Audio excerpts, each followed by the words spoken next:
Good afternoon, Mr. President. Thank you very much. You know this gentleman, one of the truly great legends of our time, my book. Before we begin, I'd like to say a few words about the shooting at Fort Stewart in Georgia. As you know, 5 people were seriously wounded and 2 very, very seriously hurt around 11 o'clock this morning. The shooter is now in custody, and the Army Criminal Investigation Division is on site to ensure that the perpetrator of this atrocity, which is exactly what it is, will be prosecuted to the fullest extent of the law. The entire nation is praying for the victims and their families, and hopefully they'll fully recover, and we can put this chapter behind, but we're not going to forget what happened. We're going to take very good care of this person that did this, horrible person. This afternoon, we're pleased to welcome to the White House one of the great and most esteemed business leaders and geniuses and innovators anywhere in the world, Apple CEO Tim Cook. It's an amazing job. Thanks as well to Secretary of the Treasury Scott Bessent and Secretary of Commerce Howard Lutnick for being here, wherever you may be. Oh, there you are. Hello, fellas. I missed you. Today, Apple is announcing that it will invest $600 billion, that's with a B, in the United States over the next 4 years. That's $100 billion more than they were originally going to invest. And this is the largest investment Apple has ever made in America and anywhere else. And it's just an honor to have you. As you know, Apple's been an investor in other countries a little bit. I won't say which ones, but a couple. And they're coming home. $600 billion, it's the biggest there is. The company is also unveiling its ambitious new American manufacturing program, which will bring factories and assembly lines across our country all roaring to life. Areas that were not doing so well are doing very well. We have about $17 trillion coming into the United States, which is more than ever before. That's never even come close. There's never been anything like it. Even you, that's even a lot of money for you. But we have commitments of more than $17 trillion. That was as of a couple of weeks ago. These investments will directly create more than 20,000 brand new American jobs and many thousands more at the Apple suppliers like Corning, Broadcom, Texas Instruments, and Samsung, who all deal in that world.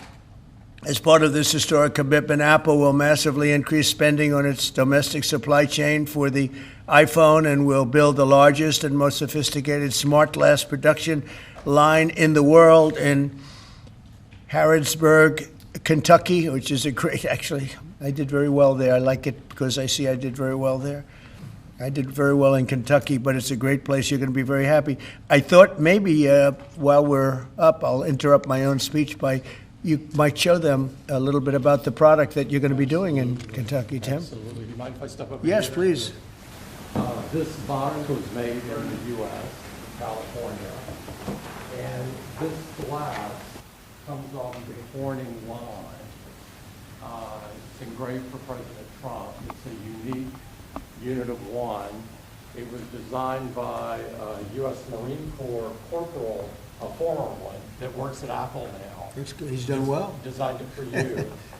And the base comes from Utah and is 24 karat gold. And it sits, I'll take the liberty of setting it up. Wow.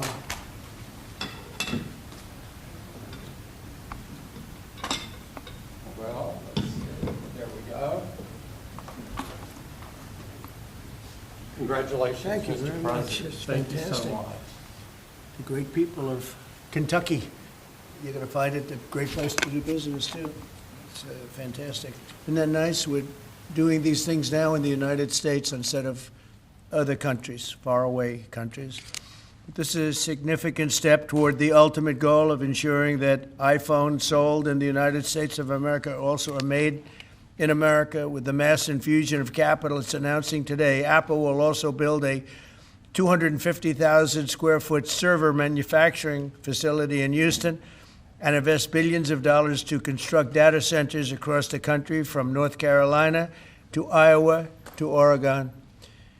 That's big stuff. Apple will also open state-of-the-art manufacturing economy. It's going to be a manufacturing academy in Detroit, and that's a great place to do. Well, you know, big things are happening in Michigan and Detroit. They're coming in because of what we've done with the, I call it the Great Big Beautiful Bill. I added one word, great. But we have probably the biggest, most comprehensive piece of legislation ever passed. It's going to mean unbelievable numbers of jobs and no jobs on, think of this, whether it's tips or overtime or Social Security, no tax. So no tax on tips, no tax on Social Security, no tax on overtime. And there's just a small bit of it. For Apple and others, businesses, we're talking about the deductions and all of the things. And actually for people that go out and buy a car, first time it's ever been done, we talk about deductions for companies, but they're going to be able to deduct interest when they borrow money to buy a car if it's made in America. It has to be made in America. So it is amazing. And one of the reasons I think I can say that Apple's coming here is the legislation we just passed with this kind of investment. Apple will also open other facilities, rare earth magnets from Texas, and build, oh, I love that you're doing this. I love that. I love that. And build a brand new rare earth recycling line in Mountain Pass, California. I know that area. That's where they have a lot of truly rare earth. That's fantastic. I love that. And Apple will help develop and manufacture semiconductors and semiconductor equipment in Texas, Utah, Arizona, and New York. For years, Americans have watched as many of our leading tech giants built their factories overseas and exported American jobs abroad.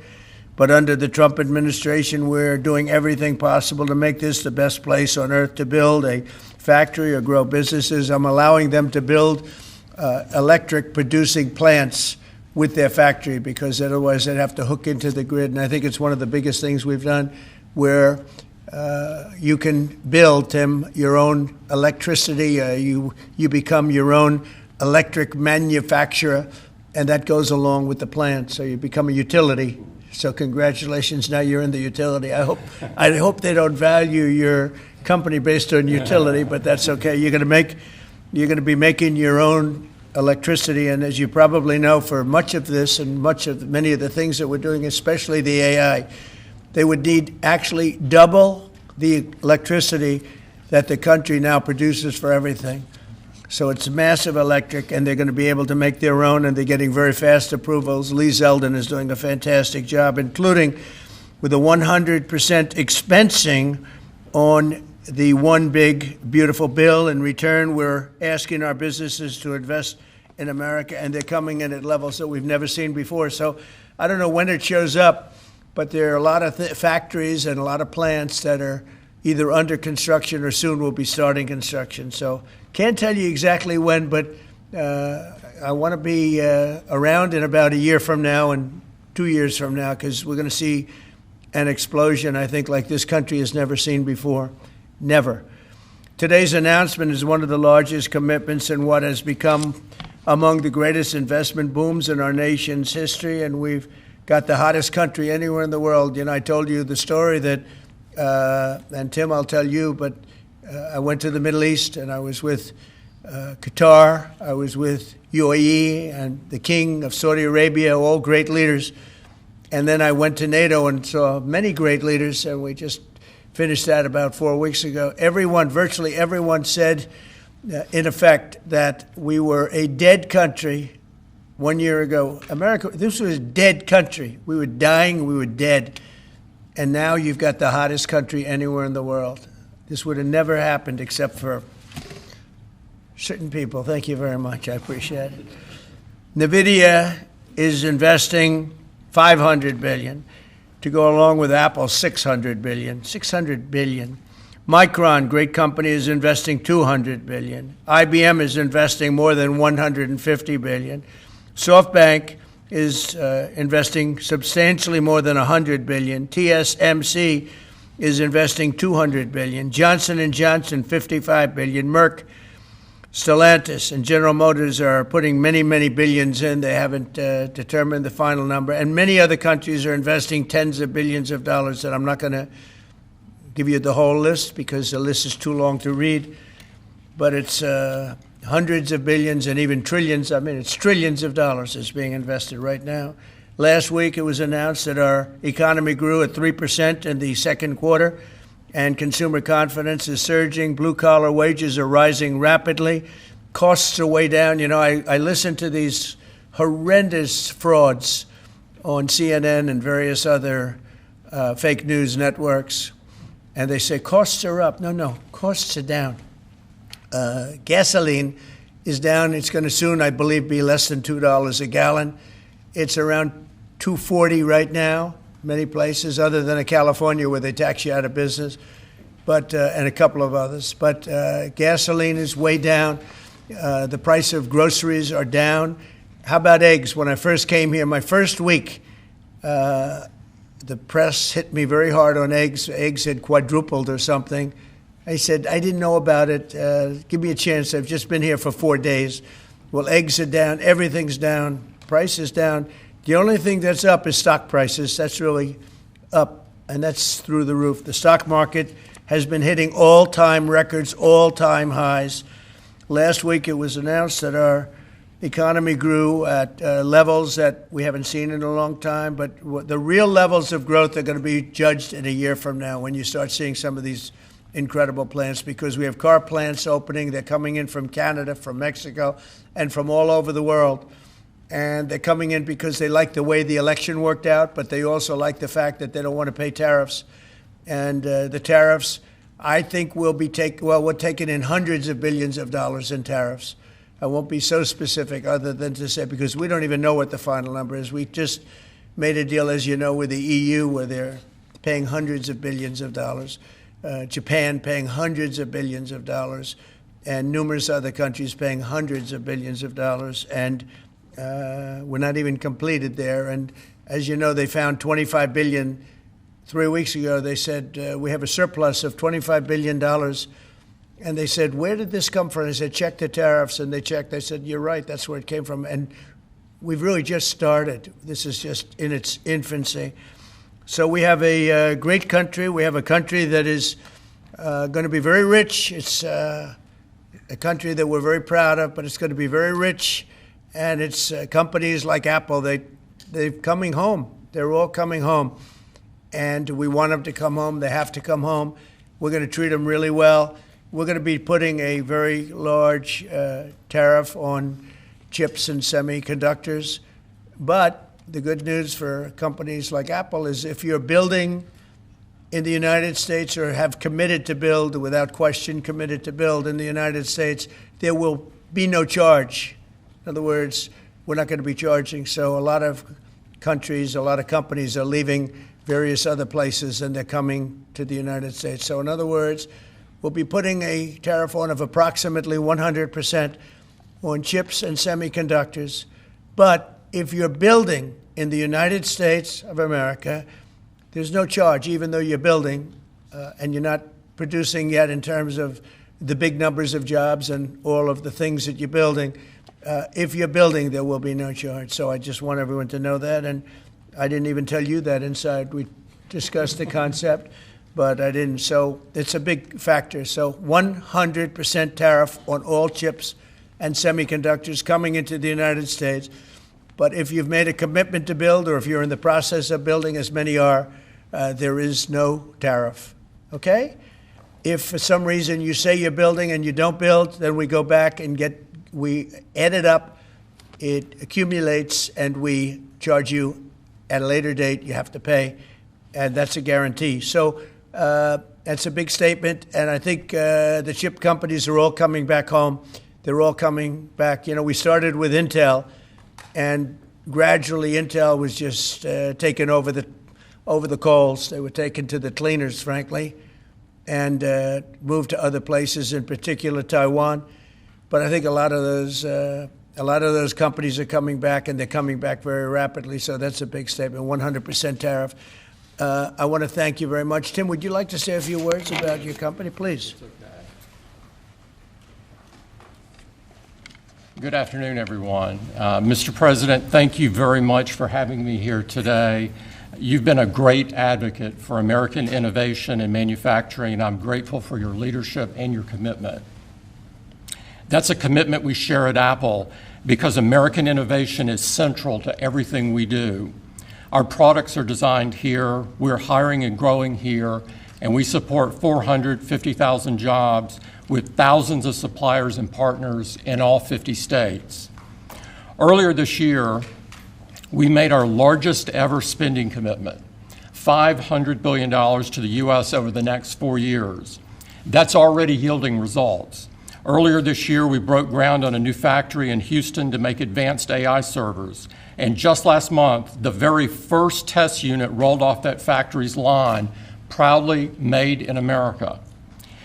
President Trump shared some kind words about that work, but he also asked us to think about what more we could commit to doing. And Mr. President, we took that challenge very seriously. I'm glad to be here with you today, and I'm very proud to say that today we're committing an additional $100 billion to the United States, bringing our total U.S. investment to $600 billion over the next 4 years. As a part of this, we're launching Apple's American Manufacturing Program. It will spur even more production right here in America for critical components used in Apple products all around the world. And we're thrilled to announce that we've already signed new agreements with 10 companies across America to do just that. First, with today's announcements, I'm proud to say that Apple is leading the creation of an end-to-end silicon supply chain right here in America, from design to equipment to wafer production to fabrication to packaging. In Texas, we're working with manufacturers like Texas Instruments, Global Wafers America, and Applied Materials. We're working with Amcor in Arizona and Broadcom and Global Foundries in New York. Thanks to President Trump's vision, and with his help in his first term, we also led the way to bring TSMC to Arizona by committing to be their first and largest customer.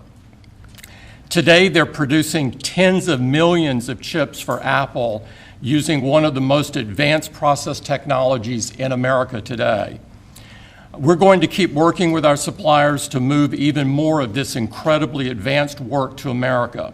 And this year alone, American manufacturers are on track to make 19 billion chips for Apple in 24 factories across 12 different states. Second, we're committed to buying American-made advanced rare earth magnets developed by MP Materials, which will become part of Apple's devices shipped around the world. MP is the only fully integrated rare earth producer in the United States, and with this partnership, they'll be significantly expanding their flagship facility in Fort Worth, Texas. We're also thrilled to work together on a cutting-edge rare earth recycling line in Mountain Pass, California. And third, in Kentucky, we've worked with our partners at Corning to build the world's largest and most advanced smartphone glass production line.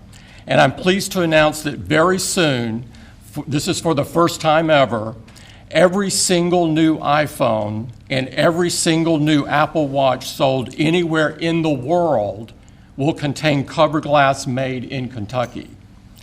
In addition to the American Manufacturing Program, we're also significantly growing our investments in AI, including expanding data center capacity in North Carolina, in Nevada, in Iowa, in Arizona, and Oregon.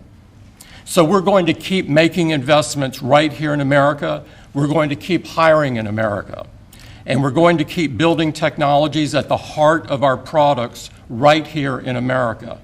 Because we're a proud American company, and we believe deeply in the promise of this great nation. Thank you all, and thank you, President Trump, for putting American innovation and American jobs front and center. Thank you, sir. Great honor. Thank you. Very much. Thank you. Appreciate it. What a job he's done. What a job. Incredible. I want to thank you very much, and thank you, JD, for helping along. Good job. Really good job. Any questions, Mr. please? Mr. President, Yes. you promised on the campaign trail to bring forth a manufacturing renaissance. You just mentioned $17 trillion in your first 7 months or so. Right. Can you talk about how an investment like this, all the other ones that you laid out, will positively impact the millions of Americans that trusted you with their vote? Thank you very much. It changes our country. I mean, our country is a very different country than it was 6 months ago. And people like Tim are coming. We had Micron in yesterday. We had all of the big, great companies that you read about, you don't know about, but you read about.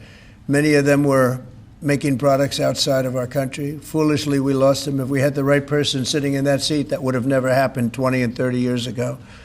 When you look at the chip business, it would have never left our shores. We had 100% of chips originally, and then we slowly got taken down to nothing.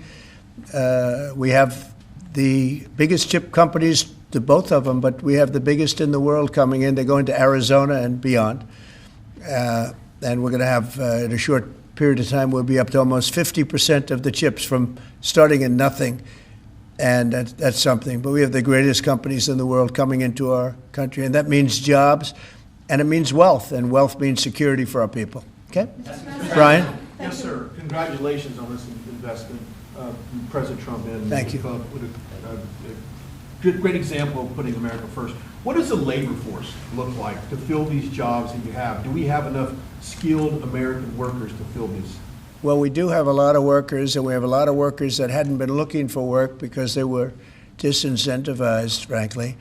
And people like Tim have tremendous schools and training centers that they build along with a lot of their big plants where they train people on whether it's glass, like in Kentucky, or computers, or whatever they might be doing. It's a complex world, and they train people, and they do a great job. So it's a whole new workforce. Now, we have a lot of them in energy because, you know, they've always liked energy. As you know, coal has opened up and opened up big. We brought it back and brought it back in a very large way. You know, China's right now building 58 coal-fired plants, 58 big ones. And here we were saying we don't take coal. We have more coal than anybody else in the world. We have more oil and gas than anybody else in the world. But we have tremendous energy jobs, and the energy, as you know, we're booming with energy.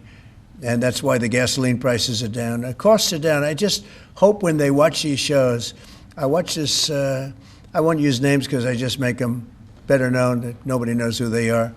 But I watch this group of people on CNN and MSDNC too, the same thing, where they say, well, costs have gone up. Costs haven't gone up, they've gone down. I'm telling you, the thing that's gone up is stock prices, and success of our country. Our country is really, really doing well, successful. Yes, ma'am? Yes, Mr. President, have Putin and Zelensky agreed to a summit yet? And where and when would that be? Well, there's a very good prospect that they will. And we haven't determined where, but we had some very good talks with President Putin today. And there's a very good chance that we could be ending the round, ending the end of that road. That road was long and continues to be long, but there's a good chance that there will be a meeting very soon. How close do you think you are to a deal? Excuse me? How close do you think you are to some kind of deal? Well, I don't want to say. I've been disappointed before with this one. You know, we've solved 5 wars, plus add to that Iran, where we wiped out their nuclear capacity for weapons. They would have had a weapon within 2 months, maybe less, and that was totally obliterated. It turned out it was a total obliteration, and the pilots and the people that did that job are really, we have the greatest armed forces in the world, but that was really something. In fact, there's a model of the plane right there. So, you got to bring that up, Susie. We have to see that. Look at this. This was just given to me. You know, we ordered brand new B-2 bombers. This is a plane that over a period of 36 hours of constant flying, look at this. So this is the brand new one they just ordered, similar but actually quite different. It's new and enhanced. It's an amazing machine. It went 36 hours. We had 52 tankers up in the air loading up our planes because this was surrounded by F-22s and F-35s, and it was flawless. Tim. Even you would say it was flawless. And every one of those bombs hit their target. And then we had Tomahawks shot in from a submarine 300 miles away, and they hit every single Tomahawk hit its target. It was amazing. And that was a big threat. That was a nuclear threat. And here's the new one that we just ordered, a large number of them. I'll put it up. Mr. President, what was the breakthrough today? Did Vladimir Putin make some kind of concession that he hasn't been willing to make before? I don't call it a breakthrough. I mean, we've been working on this a long time. There are thousands of young people dying, mostly soldiers, but also, missiles being hit into Kiev and other places. But in terms of soldiers, I think Russia's lost over 20,000 since the beginning of the year. 20,000. And I guess the estimate for Ukraine is about 9,000. It's a terrible situation. We want to get it stopped. We don't have American soldiers there, but I feel I have an obligation to get it stopped. This was not my war. This war would have never started, not even a chance. And it didn't start for 4 years. It went 4 years and didn't start. But this is Biden's war. This was on his watch. And, it's funny, we had no land was taken from Trump. It was taken from Bush. It was taken from Biden. The whole thing they would take from Biden if it weren't for us. But it was taken by Obama. Take a look at what was taken with all of the land that was taken. Nothing was taken by Russia from us. Not 1 ounce of land was taken. I'm here to get the thing over with. It would have never started if I were president. And we're here to get it stopped and get the death stopped. Yeah, please. Mr. President, in the past, you said you would know if Putin was tackling you along. What gives you any confidence that he is or isn't doing that this time around? Can't answer the question yet. I'll tell you in a matter of weeks, maybe less. But we've made a lot of progress. And as you know, we put a 50% tariff on India on oil. They're the second largest. They're very close to China in terms of the purchase of oil from Russia. But so I don't know if that had anything to do with it. But we've had very productive talks today. Yes, ma'am? President Trump, on federalizing D.C., are you considering taking over the D.C. police? Is that an option on the table? We're considering it, yeah, because the crime is ridiculous. I could show you a chart comparing D.C. to other locations, and you're not going to want to see what it looks like. It was just up on television, actually. They were showing it. Now, we want to have a great, safe capital, and we're going to have it. And that includes cleanliness and it includes other things. We have a capital that's very unsafe. We just almost lost a young man, beautiful, handsome guy that got the hell knocked out of him the night before last. And I'm going to call him now. We wanted to give him a little recovery time.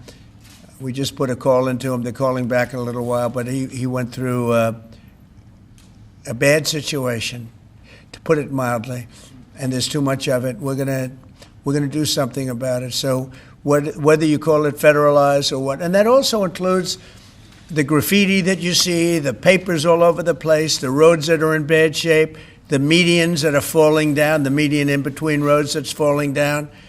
We're going to beautify the city. We're going to make it beautiful. And what a shame.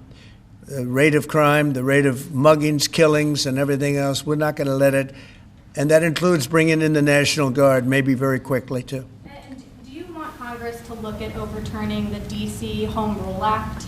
We're going to look at that. In fact, the lawyers are already studying it. We have to run D.C. This has to be the best-run place in the country, not the worst-run place in the country. And it has so much potential. And we're going to take care of it. You're going to be safe.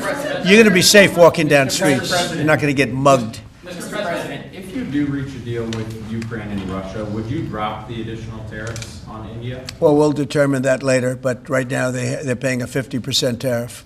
Okay. Yeah, please. One for Mr. Cook as well. On yeah, please. Sure. The president wants a made-in-the-USA iPhone. What are the chances that you can actually make that happen? Well, if you look at the bulk of it, we're doing a lot of the semiconductors here.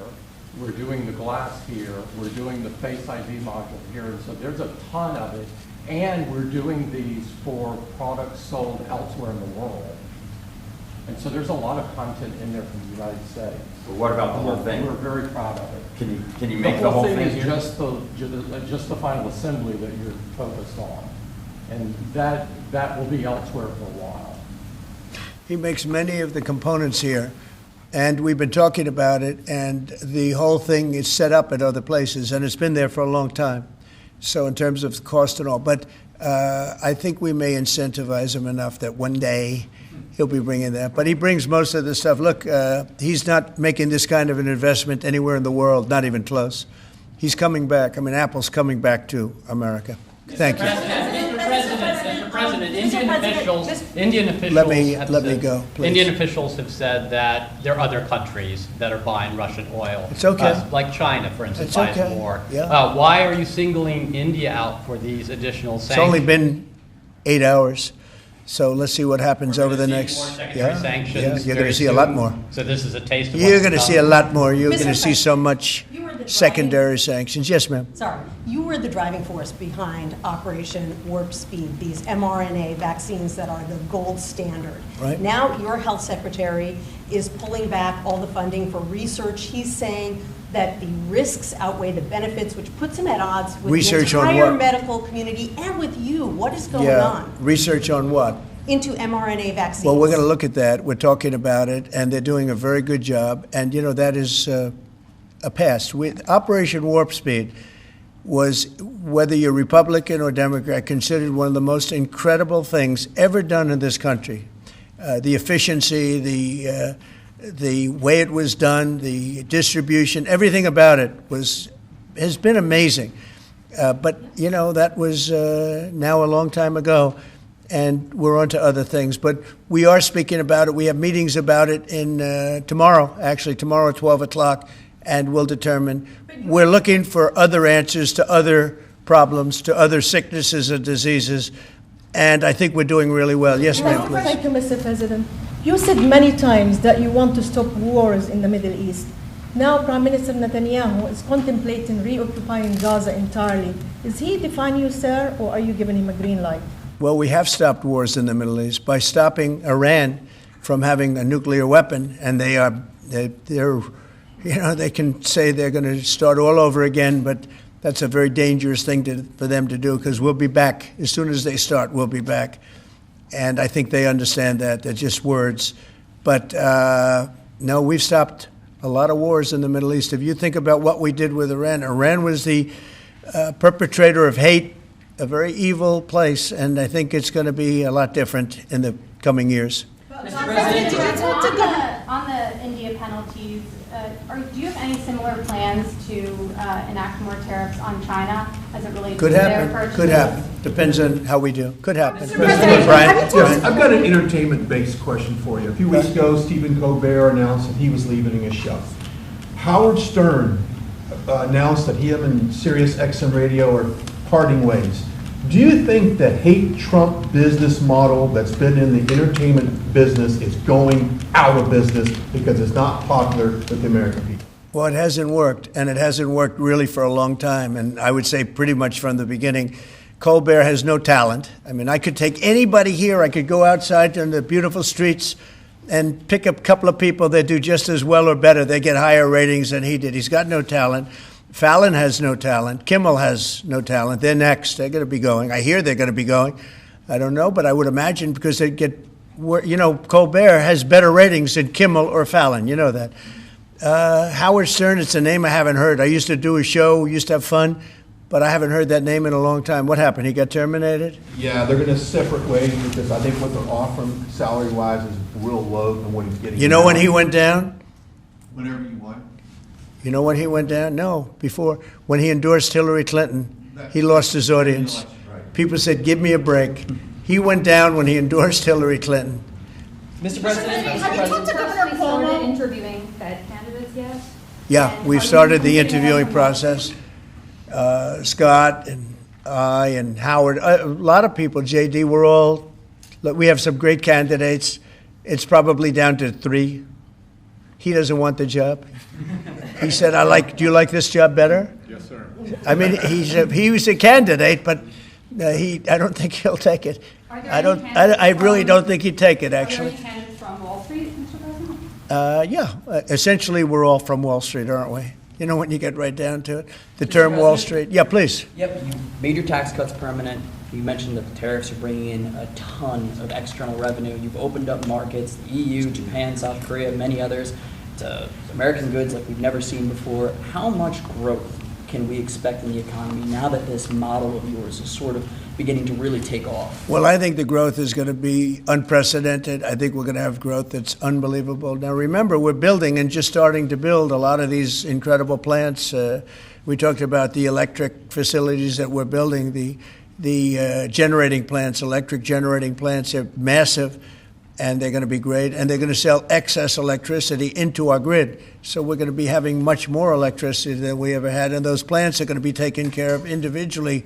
I know Tim is building one in one of his big factories, but especially for AI because it needs so much electricity. So I appreciate the question very much. I think the growth is going to be unprecedented. Did you have a phone call with Andrew Cuomo? Did you speak to Andrew Cuomo? I haven't. No, I haven't. Mr. President, have you been briefed on what Ghislaine Maxwell told Todd Blanche? No, I haven't.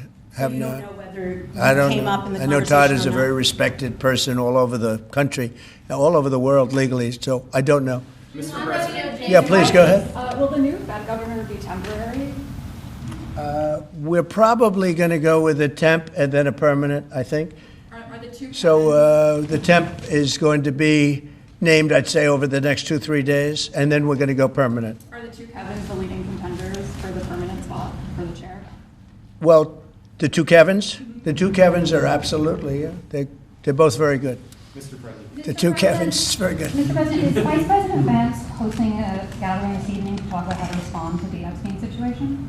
Is he working on what? Is he hosting some kind of gathering of top advisors this evening to talk about how to respond to the Epstein situation? I don't know. I could ask you that question. I don't know of it, but I think here's the man right here. I saw it reported today, and it's completely fake news. We're not meeting to talk about the Epstein situation, and I think the reporter who reported it needs to get better sources.